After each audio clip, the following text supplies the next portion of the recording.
Now, Theresa May heads to Brussels today for a summit with EU leaders, but discussions about Brexit won't begin until after the Prime Minister leaves. Meanwhile, there's disagreement within the Conservative Party about releasing details of what would happen if no deal is struck with Europe within the two-year negotiating period after Article 50 is triggered. Joining us now is Crispin Blunt, the chair of the Foreign Affairs Select Committee, who voted to leave the EU. Good morning. Good morning. Very good morning. Crispin, thank you for coming in. So, look, what you would like to see is an explanation of the government's plans if this deal isn't struck within those 2 years. The backup plan? No, it's slightly different. OK. You've seen some of the coverage this morning of our ambassador in Brussels saying this is going to be really difficult to negotiate. Well, what he's saying is it's going to could potentially take till the early to mid-2020s to get this deal sorted. And we've got this 2-year window after we give notice, and it's quite likely that the European Parliament could veto any deal. The better the deal is for the UK, the European Parliament may think, well, actually, we can't let the Brits have that. And so we won't know whether this deal is actually going to happen until the European Parliament's considered it, our Parliament's considered it. We've actually got to get a qualified majority of our partners to agree the deal. So this is going to be pretty difficult to negotiate. And if it isn't negotiated, then we drop out of the European Union. And all I'm doing is trying to say, well, what does that mean exactly? Give us your assessment of what it means if we give notice, negotiations, no deals reached, we drop out. And so everyone can understand that as a baseline. Well, we have no deal. We have no trade agreement. I mean, what is... Well, then what does happen if we simply drop exactly out? What beginning to ask the right questions. We go into the World Trade Organization terms. What does that mean? What negotiations would we have had to do with the World Trade Organization?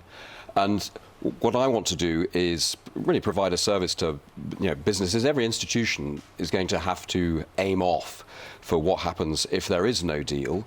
And they can do that if there's a decent amount of information out there about exactly what the implications are for their business, their service, whatever. The trouble is, of course, that the government of Theresa May has said, we don't want to reveal our hand. But that's not when it comes to negotiations, because we want to get the best deal, and if we tell the Europeans what we're trying to get, then obviously... You're exactly right, but that's not revealing our hand. This is an understanding of what happens if there's no agreement. Okay, it's really a technical and legal question about exactly what the implications are. Except that if we then reveal what we do, if we don't get what we want, that's also revealing our hand. Everyone's trying to make this assessment, and it's being made by the 27, being made by businesses, but I think the government should be in the business of trying to reduce as much uncertainty out of this process as possible. And since this is quite a likely outcome, then we should get this out in the public domain. Do you think it's a likely outcome that the deal won't be done? I think it's very possible because it's going to be. This is quite a difficult negotiation, and undoubtedly it's going to be a difficult negotiation. But it's in Europe's best interest as well to get it sorted and get it settled too. Yes, it is. What you're suggesting is that they're just going to sit there. They're going to veto anything that we suggest we would like. I'm not suggesting that. I'm saying it's a possibility because on the other side of the table from us, the better the deal for the UK that they agree, the better for their interests. So the closer we get our trade and everything else to as it is now, that's in their interests.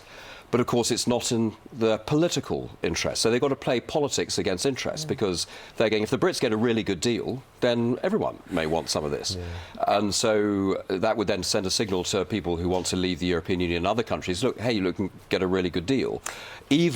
So they've got a judgment to make about sacrificing some of their interests in order to send a political signal that leaving the European Union is not going to be easy for any country that's contemplating it. Okay. And so they've got to balance that.